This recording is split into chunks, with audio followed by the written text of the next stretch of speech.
Hello বন্ধুরা, কেমন আছো সবাই? আশা করছি সবাই ভালো আছো। আমার আরেকটা ব্লগে তোমাদের অনেক অনেক স্বাগতম।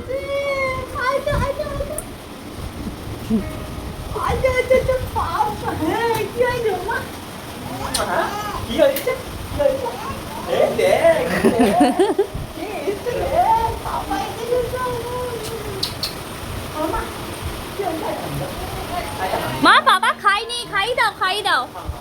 মামা মামা খাই দাও, বাবা খাইনি, হাঁ করছে, খাই দাও।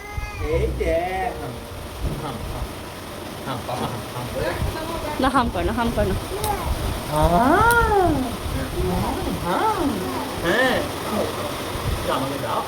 তো শ্রেণিকার বাবার আসার কথা ছিল, শ্রেণিকার বাবা কিন্তু চলে এসেছে।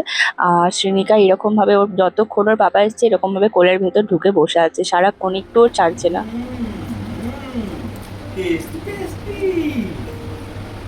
ও বাবা, আবার খাবার দিয়ে আবার হুমা দিচ্ছে। কাউকে হামি দেয় না, আমাকে আমাকে ছাড়া কাউকে হামি দেয় না।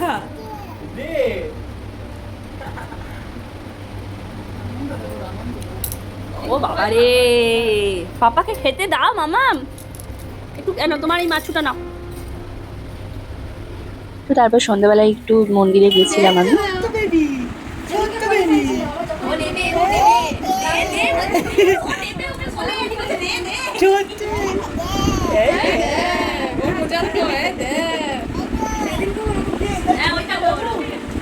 তোমাকে আর কোলে নেবে না, আর পাপা কোলে নেবে না।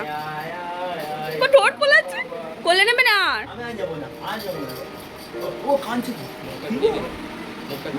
মামা আর কোলে নেবে না পাপা, আর আদর করবে না,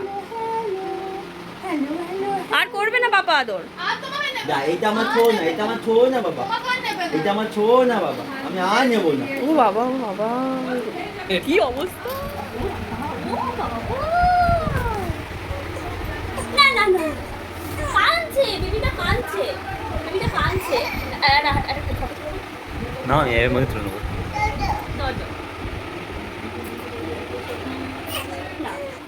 তো তোমাদের একটা কথা বলে রাখি, এই ভিডিওতে কিন্তু আমার 3 দিনের পুরো ভিডিও আছে। আমি এই 3 দিন ধরে কোনো সময় পাইনি, ওই জন্য কিন্তু ভিডিও করতে পারিনি। তো শ্রেণিকার বাবা আসার পর আমার অনেকগুলো কাজ ছিল, বাজার যাওয়ার ছিল, সেগুলো করতে করতে আমি একটুও টাইম পাইনি ভিডিও করার, ওই জন্য আর কি। তো শ্রেণিকার বাবা চতুর্থীর দিনকে এসেছে। তো তার পরের দিন পঞ্চমীর দিন আমার এক মামার ছেলে এসেছিল। তো ওকে দেখে তো শ্রেণিকা একদম আনন্দে আত্মহারা, কি করবে খুঁজে পাচ্ছে না, কিন্তু আমরা কোলে নিলেই ও কাঁদছে। তো এটা হচ্ছে ষষ্ঠীর দিন বিকেলবেলা আর কি এরকমভাবে তেল সিঁদুর সব জায়গায় দিতে হয়। তো ওটাই আমি আর কি দিয়ে নিচ্ছিলাম।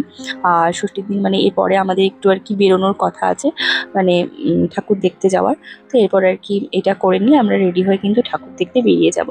তো শিরিকাকে বেশি রাত করব না, সকাল সকাল করে আর কি ঠাকুর দেখতে বেরিয়ে যাব। তো চলো ভিডিওটা এখানে শেষ করছি, আবার একটা নতুন ব্লগে তোমাদের সাথে দেখা হবে।